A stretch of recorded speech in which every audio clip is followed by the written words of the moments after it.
Hey guys, today we'll be making an alternative for French fries.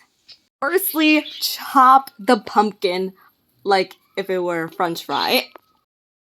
The ingredients you'll be needing is 3 teaspoons of tomato sauce, and also a tinge of salt, and also chili powder.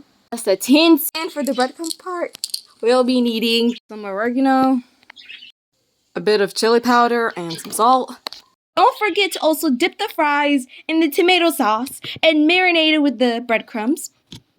And then therefore, deep fry it. There you go. Hope you enjoy. Today we'll be making a simplified lasagna. Firstly, we'll need tortilla or tortillas. Add some cheese and some pepperoni. I'll fold it as if it were a quesadilla. Then cut it. Now put them right into the pan. And top it off with some cheese. Add any variety of cheese, doesn't matter.